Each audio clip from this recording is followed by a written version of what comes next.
G'day. I had a lot of people still asking questions about coils. There seems to be a big lot of interest in making your own coils. So I've got one of these Chinese coils and I've pulled it apart. I'm not going to show you that side of it because the Chinese on this particular coil were rather naughty and they put a logo on it, but they shouldn't.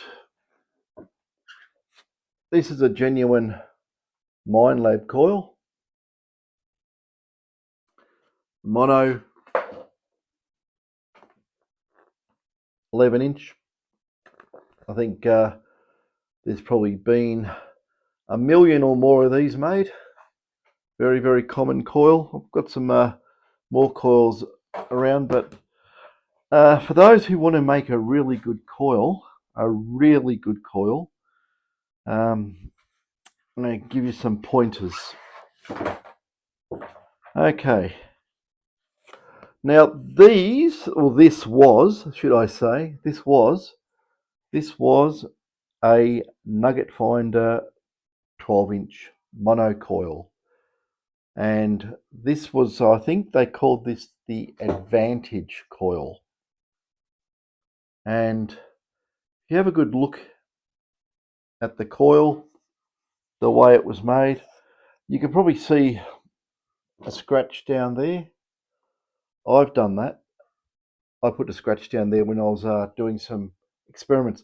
These are quite rigid. It's made out of the foam like they use for refrigerated trucks, that sort of insulation. It's fairly dense. It might be a little bit more dense than that. But this one here is fairly, I can't get my fingernail into that. So that's that resiny fiberglass. If you have a look at it on end on, it looks like, where's the camera in this thing? There it is. It looks like honeycomb. But these went straight through to a center, and I've always said that with these type of coils that don't run your shielding material all around the coil without a break, because even though it's not fully conductive, it's not like a piece of wire. If you measure it, will have some resistance around about, depends, could be 50, 100, 150, 200 ohms. And shorting out a loop with a continuous run of carbon all the way around, unbroken, and even when it did have these cross bits here, that this is a short circuit, partial short circuit, I should say, a partial short circuit, and another partial short circuit. Now, I know a lot of people say particular coils are noisy and particular coils are quiet. A good way to make a quiet coil is to run continuous resistive material around the coil, and that will have a partial short on any receive signal. That is common in a lot of these coils. I don't know why people don't twig to it. I've been saying it for years, but they all come out the same. Maybe they've changed. I don't know. But if you have a look at the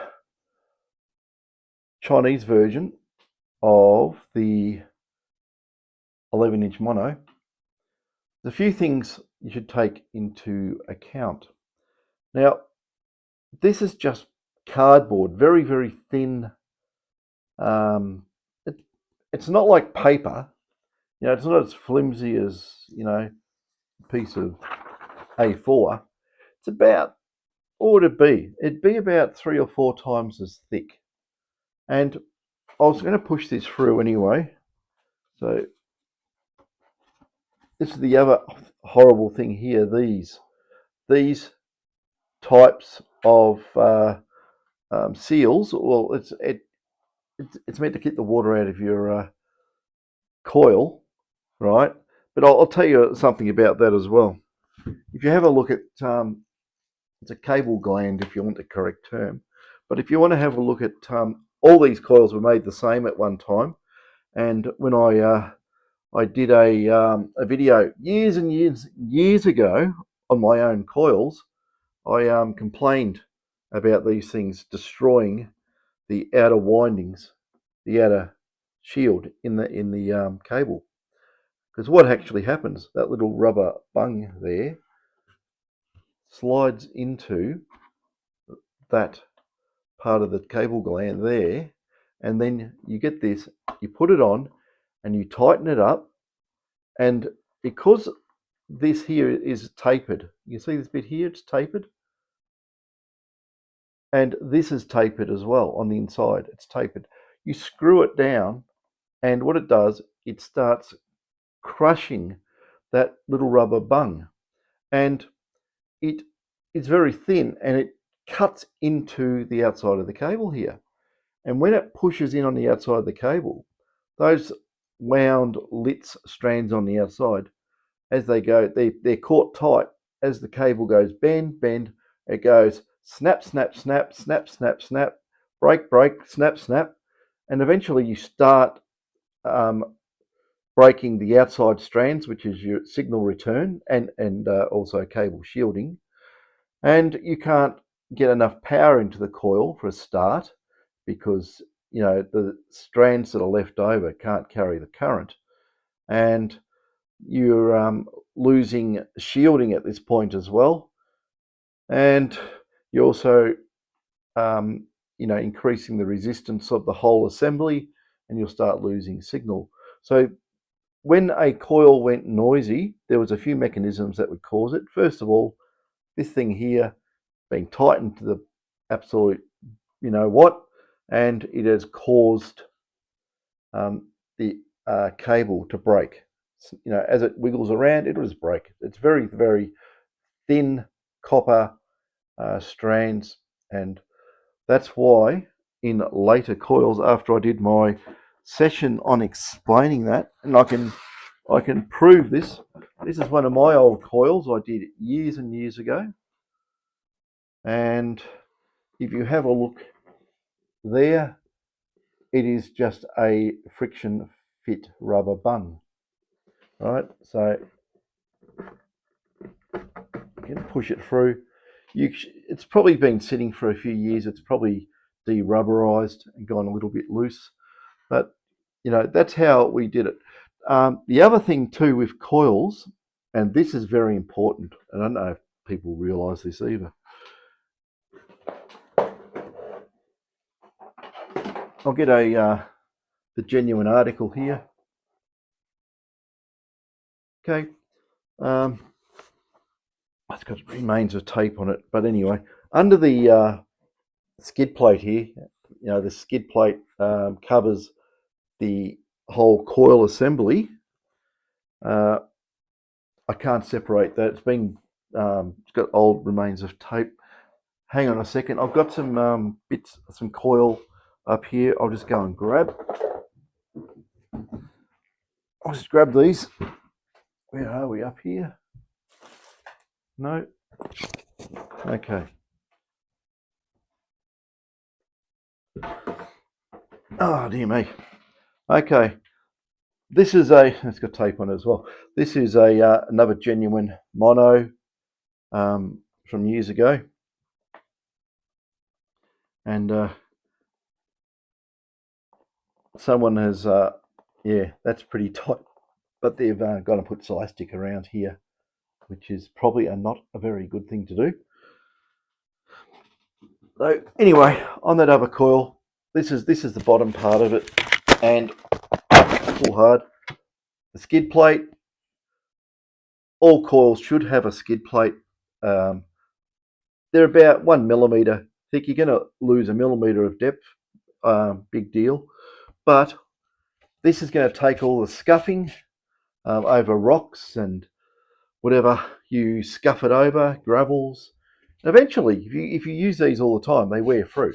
So you throw it in the bin and buy a new one, or what you can do is get a bit of plastic, and you can just stick it on the inside, or just elastic it on the outside, patch up the holes.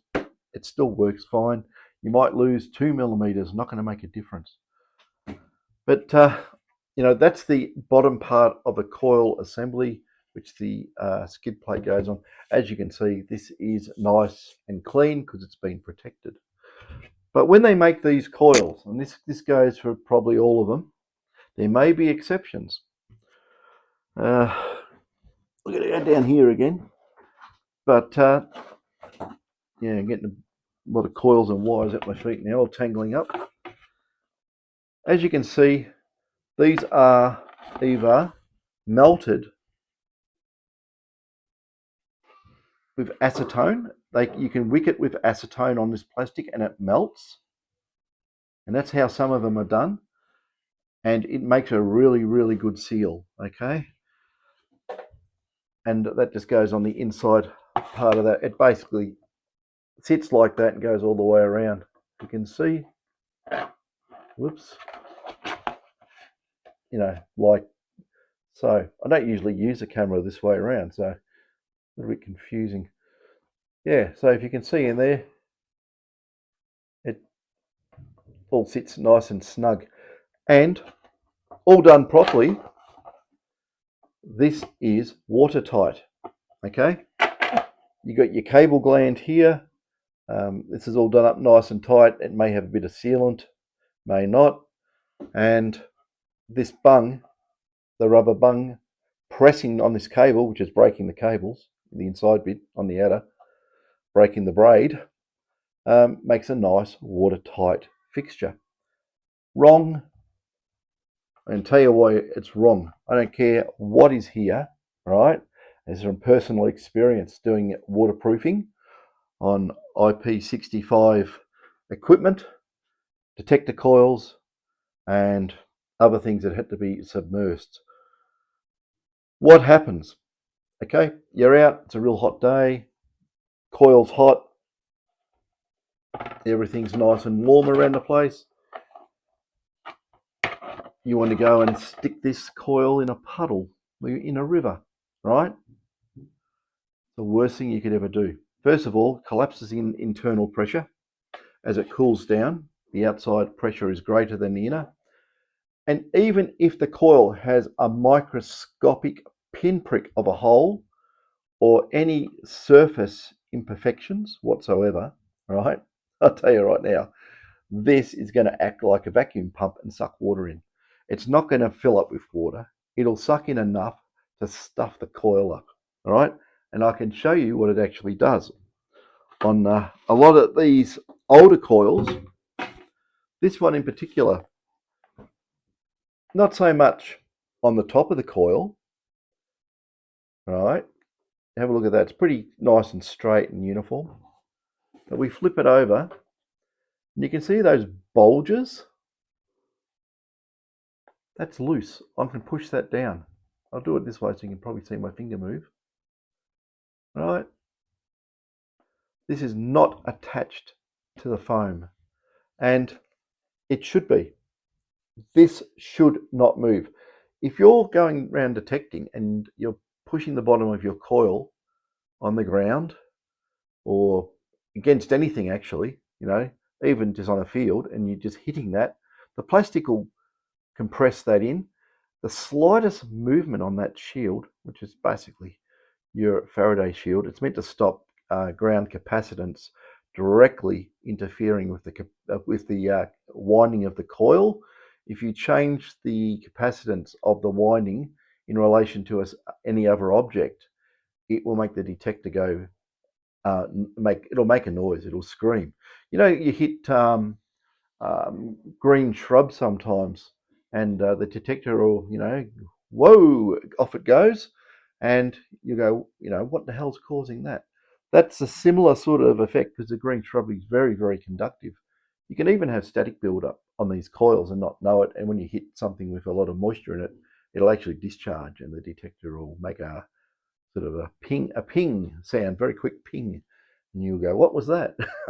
And that's what it is. It's static discharges and, green shrubbery, very close to the ground usually, like weeds. If you touch weeds in a rocky environment with this being going back and forth, especially over quartz and ironstone, it will build up a charge and it will discharge through anything conductive. So the green shrubbery is right near the windings, and you get a discharge, and the detector will sense a discharge. But anyway, I'm going on about something else. I was going on about water, how these things suck water in. That's what this has done. It's sucked water in, right? And by looking at it, I would say that the seal around here on the plastic, where the two pieces join, might have had some holes in it. Anyway, because the detector's operated like that, water's got in and it's gone down here. The other thing that would cause this too is this is just carbon paper, as in paper, cardboard, that has been painted with carbon. And I'll show you all about that in a minute too. I'm going to show you how to make a really damn good coil if you really want to, if you want to go and do it. It's not that hard. I look at the prices of these coils and I think it's, how do you justify it, really? Especially mass production. There's no way known you could justify it. Okay, so anyway, you've got your carbon here, and it's all lifted. The paper's lifted. You should glue the paper down. Whatever glue you can use for paper, and stick on the foam. Whatever the matrix is under this, it's some sort of foam in most cases. I'm not going to start ripping it to pieces and have a look at this one, but I'm pretty sure it's probably made the same as everything else. And what they do anyway, when they make these, they cut the cardboard. Maybe they make this about, what would it be, 5 millimeters, quarter of an inch extra, and they'll slice it, and then they'll fold it around, and then they'll tape it, and then they'll put the other one on the same thing, and they'll have that overlap that one. Now the overlapping stops anything affecting the capacitance of the coil windings as a sitting object. You can't come in with something and it will react, because the conductive carbon is acting as a stopgap between the winding to the carbon and the carbon to whatever you're bringing in. So you're going to get a capacitance change here, right? But the carbon to the winding, there's going to be no capacitance change. It's not going to budge, because this thing, the carbon, is acting as an intermediary between the winding and whatever object is, ground, trees, whatever. You take this carbon away and you put the coil near something, it'll scream. Well, the detector will just go completely bonkers. You won't be able to ground balance or anything. It'll be as noisy as hell. So the shielding, to a degree, is quite critical. And if I get a multimeter, now I just get some cheap $10 multimeter. Doesn't have to be fantastic. It's even got a light in it. Makes it handy. So I stick it in ohms range. And the usual way we measure coils is we measure basically over an inch. The carbon over an inch. And you can hold it with your fingers, because your fingers haven't got that much resistance. And just like that, I'll put the light back on this so you can see it. It's running around, what is it, 70 ohms, 67 ohms, somewhere around there. 70 ohms, 80 ohms. 80 ohms is fairly common in these types of coils. 70, 80 ohms per inch, 120 ohms an inch, something like that. Now, you can get a lot lower than that, but remember I was saying about shorted turns? You start getting the carbon down to a very low value, it's starting to act like a piece of wire. It becomes very conductive. And even that lip around here, just the lip off this carbon paper, even though it stops halfway, and this one here overlaps, that will act as a partial shorted turn on the coil, and also around near the windings here, that will also act as a partial shorted turn. The easiest way to stop that is cut it down the middle. Don't cut it, I mean, don't paint it down the middle. Put a flap on it, which is painted, but it's not electrically conductive to the other side. It's like a capacitive layer over, right? That will stop your short position, any shorts, anything perceived as a short or partial short, and it'll still act as a Faraday shield. So I can point that out down here, and I can show you how not to make a coil as well. Okay, so we've got a coil that had water get in it. Best way to fix that is get a very sharp knife, cut the paper off, get another piece of, it's not cardboard, it's not paper, it's an intermediary, it's thick paper. Get some and paint it with conductive material, and do not use nickel-based conductive paints or anything like that. You've got to be very particular with what you use, and that's where a lot of people make mistakes. You can make your own. I've made my own, but I have bought commercial products. There is some I'm going to show you all in a second what to use and how to use it. But on my very, very old coils, okay, this thing here, this, like I say, these were experimental, and we used standard styrofoam, right? It's extremely light, but it's extremely crap for doing coils. Like I said, that's probably why this was pulled apart. This was had some RTV silicon dabbed around, and I think it held beautifully. It worked out in the field, but I pulled it apart. I took the casing off, and of course, it just wanted to rip big holes through the styrofoam. As you can see, it turned into something like, you know, the moonscape with a few craters. But this was a very, very good coil. This was, from memory, this wasn't even wound utilizing Litz wire. I think in previous videos I've said about the spacing around the wire. This is multi-stranded copper wire, tin plated. Important, tin plated, right? Because if it's straight copper, it'll act as a lump of copper and it will generate eddy currents, and they're just residual currents left over from turning the transmit on and off. It'll desensitize the receiver. You do not want that to happen, right? Tin plated. Don't get silver plated copper wire. It will not work, right? Tin is resistive. It burns up the eddy currents. You don't really care about strand to strand conductiveness or conductivity. You don't care about that. You care about it, you know, longitudinally in the wire, and you must have some way of means of stopping that wire being or looking electrically like a big piece of metal. So when they're all tin plated, they all look separate strands to a degree, but there's enough resistive material between each little strand that burns up the eddy currents within reason.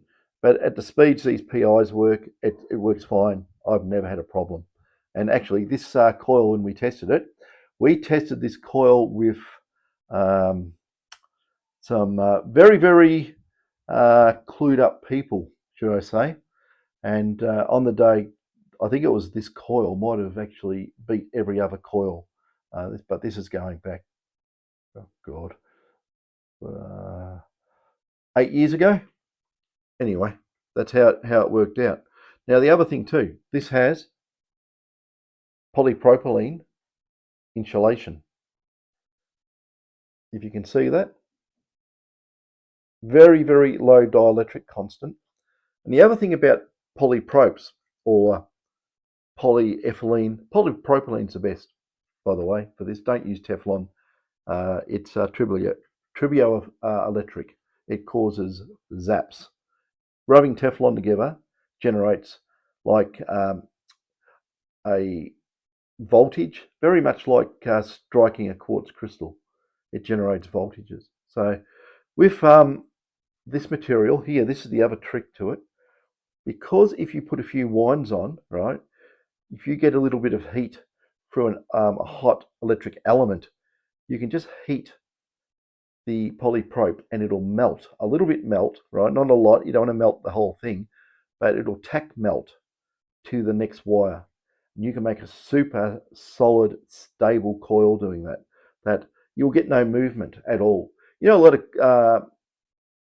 coils, there's some of them there when they're wound. They wind rubber band around it, right? First of all, don't do that. Rubber has a very high dielectric constant and will adversely affect the coil. You don't want to do things like that. Other ones pour resin in there. No, don't do that. That also stuffs the dielectric of the coil, and it makes the coils insensitive. It lowers the Q. It lowers the self-resonant frequency. It's a big no. So what you want to do, you can't have your wires jammed up against each other. Usually 1/3 of the diameter of the wire should be the thickness of your insulation on the wire. And these are a little bit thick, but this has a really high self-resonant frequency, far more than anything that's out there. But like I say, these were just experimental. We didn't use this. We went to utilizing a blue foam. Like I say, this is experimental. It's what I had on hand, so I used it. This is many years ago, and the the blue foam is the foam that's used in refrigerated truck insulation. Works a lot better. You can get a small mill, you can mill it, you can do whatever you want. And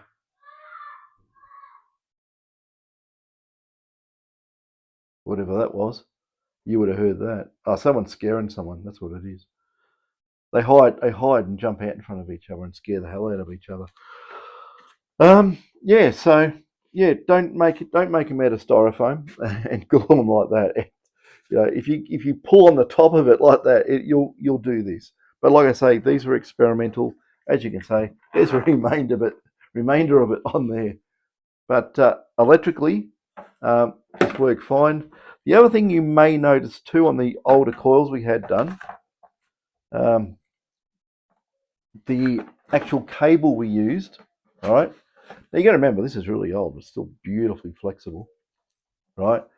You get one of those old Minelab coils there, and you try and do that, crunch. But these are made out of a proper butyl rubber sleeving on the outside, and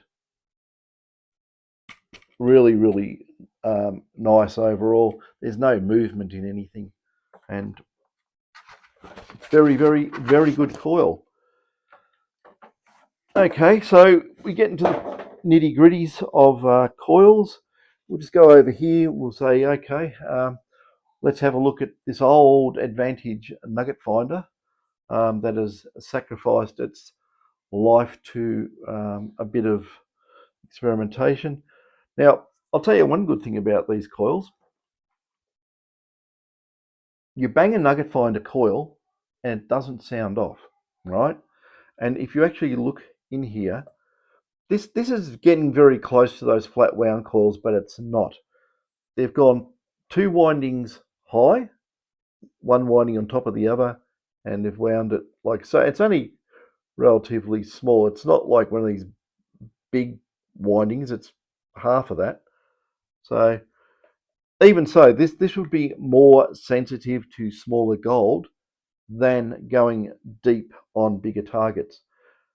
The way you wind the coil is it will give a preference to the coil field, and a flat winding has more of a elongated field closer to the actual coil. And if you want a coil that does depth and close in sensitivity, basically is there's no compromise in either, so it's not benefiting depth over sensitivity to small gold close. You wind the coil as a square shape, or it can be a round shape, as long as the height and width are the same. That is the most efficient coil wind to do, and also the spacing. Now, the other thing I can say, remember I was saying about coil to coil, wind to wind spacing? These only have whatever this wire is shielded with, probably polyamide, and there is no real spacing wire to wire. They're wound hard on each other. That can have an effect on a coil's operation. No, actually, it does have an effect on a coil's operation. I'm just being careful with my wording, right? It will. It's textbook. It will have an effect on the coil. It'll lower the self-resonant frequency too, lower the Q of the coil as well, and it does have tighter coupling, magnetic coupling, but you also get opposite domain interaction between wire to wire as they run around next to each other. You'll get domain cancelling and interaction, right? That's another not a good thing. When you put the wires apart with a very low dielectric insulation, having air as the insulation is the way to go, but you cannot stabilize air to hold a wire next to it. You need some other medium. And you people that are smart out there, you can think of that. You want to get close to air, but not be air. So, I don't know. Can you stabilize aerogel enough? I don't think so. But a honeycomb structure with lots of air in it is great. You can use cotton, but cotton is a sponge to moisture. And this is going to lead me on to something else. All right. Okay, so that's that. We have to measure. I was going to measure the resistance. See what happens. I get carried away on little side subjects, and I get off track. So we'll get the meter again, and I'll put the light back on, and stick this on. And I'm pretty sure from memory it was 80. Was it 80 or on the other one? Okay. Now, if you want to have a look at this, all right. Now look at the resistance. Now I'll put the light on. If you can see it there, we're about an inch apart. Very, very low. Now, to me, in my opinion, it's too low for a complete short wound coil, as in using the Faraday shielding all the way around without a break. This had a sticker over it, but it was painted over. So it was a continuation. It wasn't done as a capacitively coupled flap. It was there. This here had tape.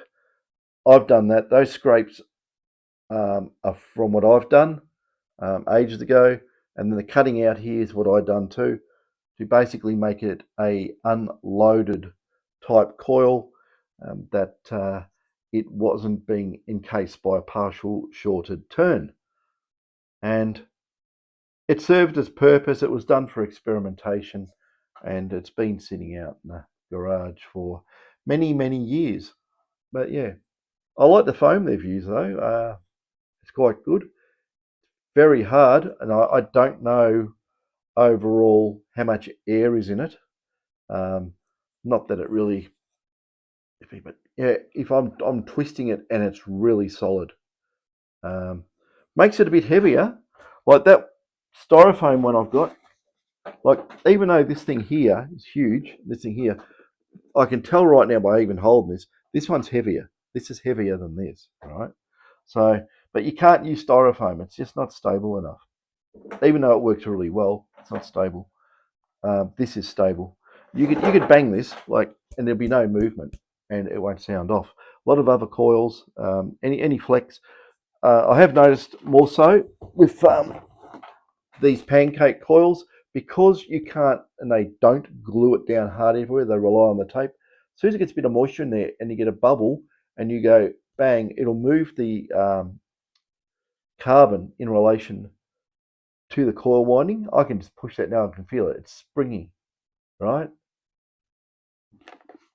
Like, see my finger going up and down? Right, the plastic push on that, if you hit something, it'll go woo, woo, right? So that gives an explanation to that. Okay, now all these coils, the way they're made, no matter what sort of bung system they've got on them, will suck in water. You get that coil hot, you put in a cold puddle, water, beach, whatever, it will suck in water. Very, very small amounts. Takes a long time to get some decent amount in there, but eventually. I've had coils out in the field. I've been out and even in winter, I've put the coil into shallow water, like a build-up of water on the ground, and the detector went completely bonkers after that. It got water in the coil, and that was the end of that coil for the day. So I had to pull it apart and dry it out. Now, what I've been thinking, right? Can we do this? I don't know. Maybe. There's two ways around this, and I thought about using packets of silica gel, not in the coil because it'd be a pain to get out. But what I was thinking, I'll just get a coil top. Okay, you go waving this through the bush. You've got your stem here, right? And you don't want anything here on the coil because it's going to snag on stuff. But you got your stem goes on here. What about in here? You'd have to mold this. I don't know. You could do it yourself, right? But what I'm thinking, and you're probably all going to go, these coils, the ones I've played with, are made of ABS. Okay, you could, if you get a sharp knife around here and you pull your coil apart so you can separate it.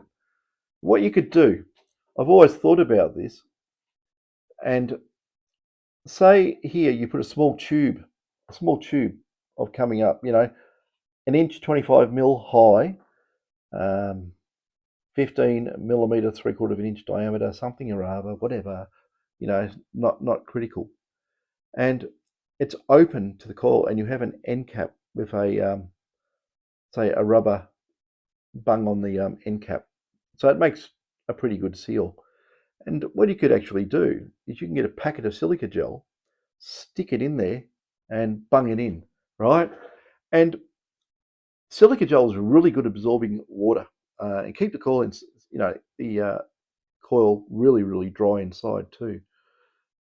Especially if it's paper, made of paper, because paper is a horrible thing to absorb water. So if you have silica gel there, I'm just thinking that it was open to the coil. Yeah, you could dunk your coil, do this, do that, and at the end of the day, just pop it off and take the silica gel out and put a new one in there, or leave it for a little while and put a new one in there. Just change it every so often. The other way of doing it too, which I thought was even better, is having a one-way valve.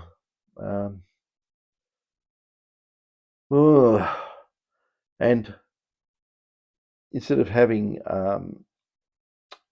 the coil with air in it, what remains of air, fill it up with something inert, fill it up with nitrogen, fill it up with argon or something, some dry inert gas, and keep it under pressure. Even dry air, keep it pressurized.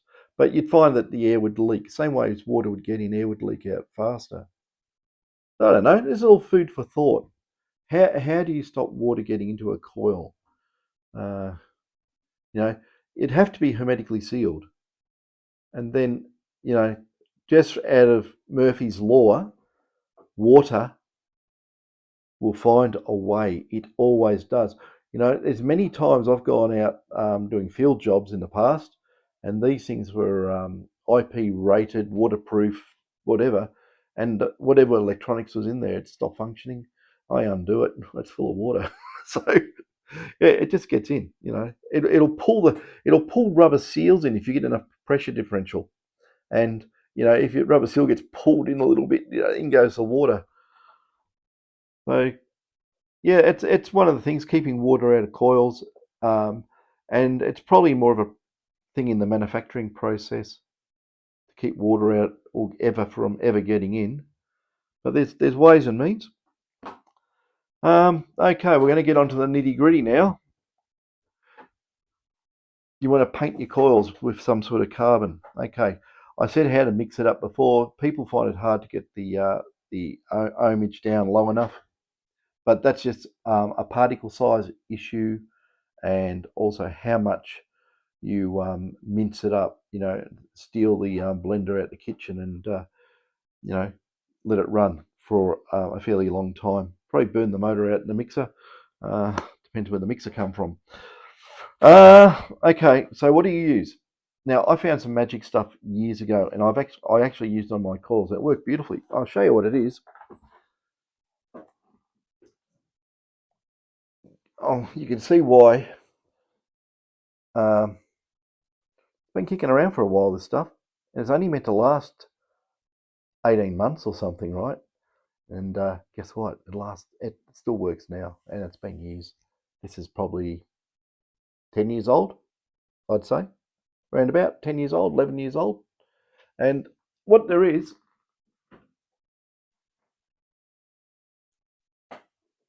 it's called Y Shield, right?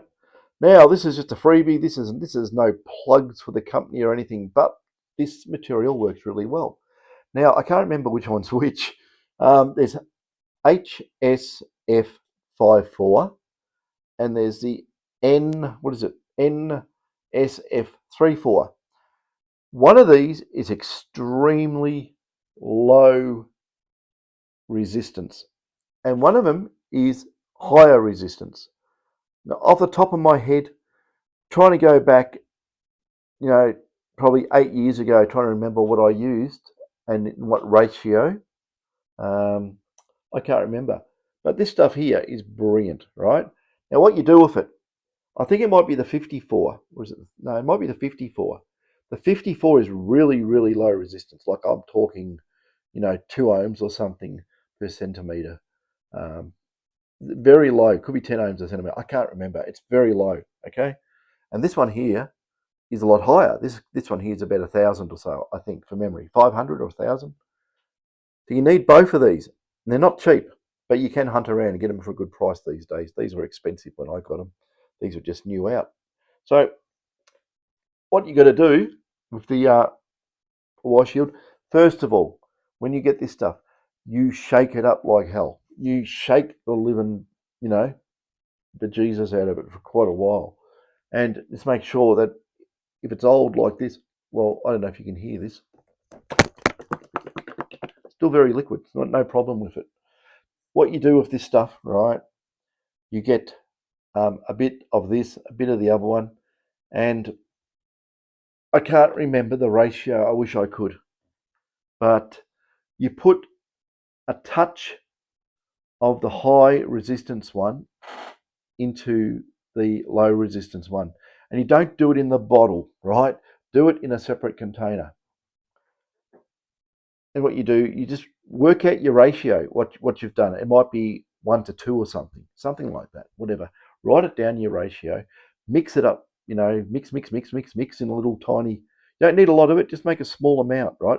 Because what you're going to do is you're just going to get it and paint a line on a piece of paper. Let it dry. Come back with your multimeter, measure it. And if it's somewhere around about, you know, 50, 60, 70, 80 ohms, something like that, whatever, as long as it's not 10 ohms or so, somewhere between, say, let's say somewhere between 30 and 100 ohms over a centimetre, half an inch. You're in the ballpark, right? Then you use that ratio, and then you use it to paint your coil bottoms or your paper, whatever you're making your coil out of, your foam, you know, and let it dry. Measure it again. If it's a little bit, say, bit high, say it's you know, I've made coils and I used resistances. Uh, I think I got up to about 250 ohms and they would still work, right? But if you want to bring the ohmage down, easy, put another layer of paint on it. Obviously, you're going to increase the paint weight on the actual coil, and that should bring it down. Probably less than half, maybe 3/4. But you're probably better off just working out that mix. Get a couple of mil of each, and maybe it's a 1-to-1, a 1-to-2, a 3-to-1, a 4-to-1, and just mix it and let it dry and measure it with the multimeter to get what ohmage you're after. Which if you aim at probably the rule of thumb for coils was, or these ones anyway, was 80 ohms per inch. That was our rule of thumb, but it's not a hard and fast number. It's like a lot of things about coils is not hard and fast. But yeah, I think that should give people pointers to make a good coil. It's very, very important to shield your windings from ground effect.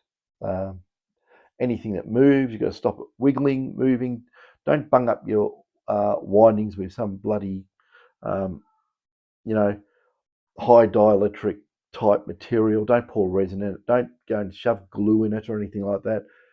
The way I said to do it with polypropylene, if you heat it, do 2 winds and just tack heat it, in 4 places, just 4 quadrants. Bang, bang, bang, bang. Next wind, tack in between where you did that last wire. And when you do that, you can probably put in about another 5 winds and then tack those together and again, tack, tack. You probably, if you really, really wanted to, you could probably find something that,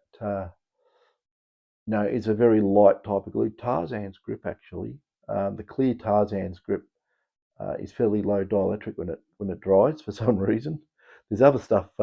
Erudite is a high dielectric. Don't use erudite. Don't use resins. But Tarzan grip actually works. I don't think it sticks to polypropylenes or polyethylenes, so that could be a problem. Well, nothing sticks to Teflon, by the way. I found that out. Don't use Teflon anyway. But yeah, that's some more info on coils. I mean, God, I could try and dig out all my old documentation on coils and go through it all, but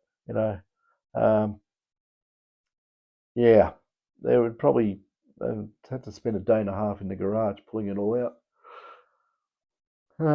Have I forgotten anything? Probably not.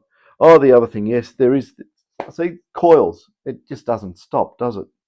Okay. Cable. Now, remember I said about the old Minelab coils? The cable I had was really flexible. Now, this here, you see,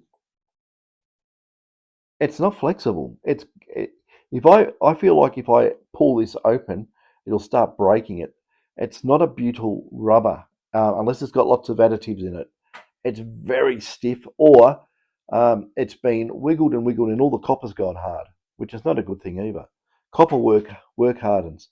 If you wiggle and jiggle the thing, vibrate it for a long period of time, yeah, it's going to end up stiff as a board like this. You want the one like I had on my coil. And I'll tell you, actually, look at that, beautiful. That's ancient.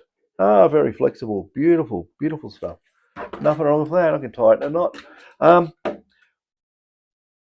This was made by an Australian company, okay? And I got it off an Australian company.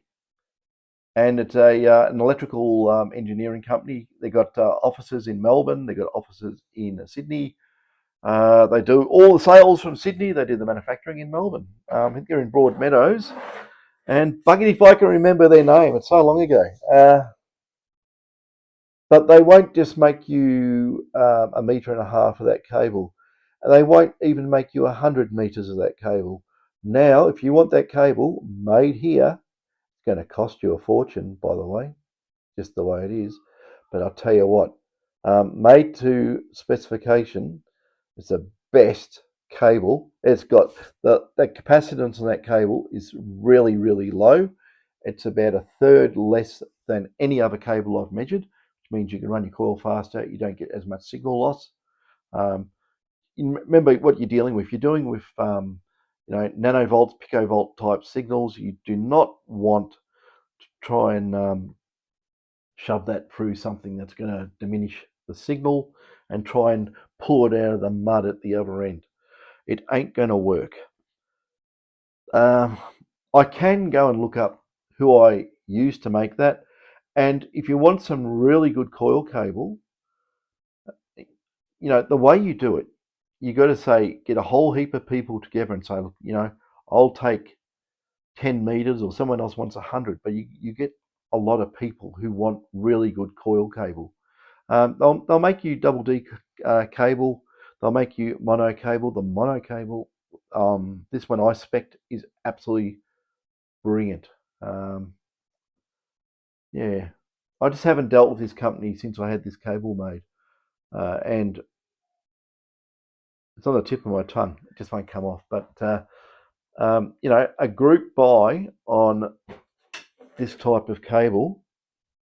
Notice it's thick too. It has a lot of spacing between the braid and the inner conductor. That causes less capacitance and less losses. You can run faster pulses, faster timings. I'm trying to keep this simple as well. I'm not trying to use big technical words. I'm just saying it in a way that people will understand. If you have a look at I don't know if you can tell. Have a look at a commercial coil on the bottom. That's how thick the wire is. Look at the one I was using. Okay. So, I can hide that small one behind the thick one. I can't do it the other way around, can I? I can see it. But it is important to have low capacitance everywhere in your coil design. Everywhere, even winding to shield. Don't have the shield too close to the winding, but don't have it too far away, because that means you're getting your windings away from where your targets are in the ground. It's all a compromise, and you got to wiggle this and wiggle that, and eventually you can make a really good coil. What you could do is you could say, oh well, we'll compromise. We'll put the coil winding closer to the shielding on the bottom of the coil, right? And have the top shielding further away, so that you're getting more capacitance between the windings and the bottom part of the shield, but you're not getting as much towards the top, where it's not important anyway, really. You want to get those windings close to the ground within reason if you're looking for small, tiny gold. If you're looking for big, huge nuggets, does a millimeter or two make any damn difference? No. But on small gold, it does. It makes a big difference. People go out there and rake the leaves off the ground, and all these nuggets pop out. I've done that. Rake the ground, out come the nuggets. And I went over it so carefully. I just take the pebbles off and the leaves, and there's one. There's one. I'm on a patch. I mean, it's amazing. Anyway, that's a long video I've made. I'll think of the name of this company if anyone is interested. And if you do want a big bulk roll of cable, I think you'd have to probably order a kilometre, right? But over a few people, that's a good lifetime of cable if you want to start experimenting with making coils. So we get some really good spec stuff made if you want. Yeah, like I say, and don't forget too, I've got how